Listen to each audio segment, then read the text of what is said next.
Imagine opening your door to someone who looks harmless, someone polite, someone who smiles. Now imagine that same person calmly wrapping a cord around your throat, watching the air vanish from your lungs, and smiling while you die. In Mexico City, an unknown killer murdered elderly women for years, not with rage, not with panic, but with patience. When she was finally caught, she laughed. You're watching Criminal Oddities, where the crimes are real, the motives are stranger than fiction, and the monsters don't always look like monsters. If darkness makes you uneasy, you're in the right place. Tonight's case is unsettling, not only because of what happened, but because of how much the killer seemed to enjoy it. This is the story of Juana Barraza, a former professional wrestler turned serial murderer, known to the world as the Laughing Killer.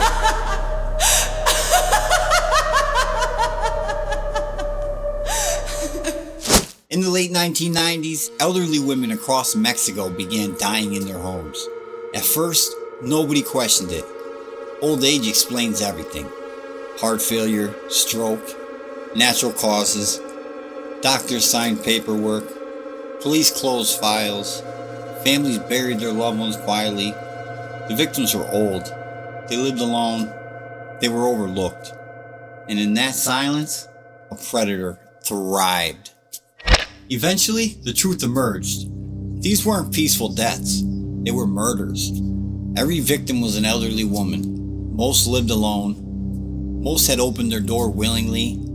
There were no forced entries, no broken windows, no screams. And the cause of death was always the same: strangulation. Telephone cords, belts, scarves, stethoscopes, tools of everyday life turned into instruments of death.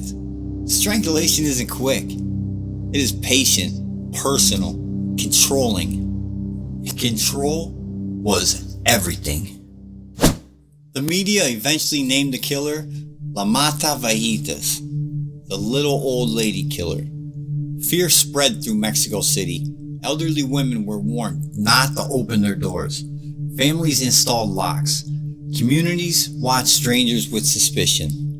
Police released suspect sketches, many inaccurate. At one point, an innocent person was arrested, publicly blamed, publicly humiliated. But the real killer? She was still out there, watching, waiting, and killing. Juana Barraza didn't strike randomly. She studied people. She noticed who lived alone, who walked slowly, who rarely had family visiting. She learned daily routines. Sometimes weeks passed between murders. Sometimes days. There was no urgency, because when no one sees you, you have all the time in the world. Barraza didn't break in. She knocked. She posed as a nurse, a government worker, a social services employee. She smiled, spoke gently, appeared helpful. To women who rarely saw visitors, she seemed kind. They welcomed her in. And once the door closed, that kindness vanished. Few knew that Juana Barraza lived a second life. She had once been a professional wrestler in Mexico's Lucha Libre circuit. Her ring name was La Dama del Silencio, the Lady of Silence. Masked, powerful, intimidating. In the ring, violence was performance. Outside the ring, it became real. The mask was only a costume. The darkness underneath was not. Psychologists later focused on her method. Strangulation is intimate. It requires closeness, eye contact, time. You must stay until life ends. There is no emotional distance. This wasn't frenzy, it was control. And often, she used objects found inside the victim's own home, meaning the place they felt the safest became the site of their final moments. Police misjudged the early cases. Deaths were labeled natural. Scenes went unexamined. Evidence disappeared.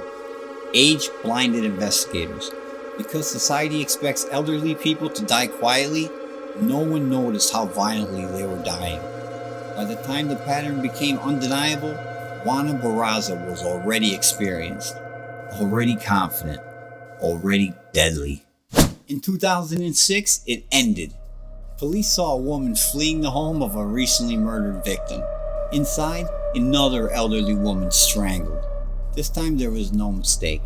The evidence led directly to one person, Juana Barraza. She was finally in custody. But what happened next shocked everyone. During her mugshot session, she laughed. Not nervously, not briefly, she laughed openly. A wide smile, clear eyes, no shame. Like she found the whole situation amusing.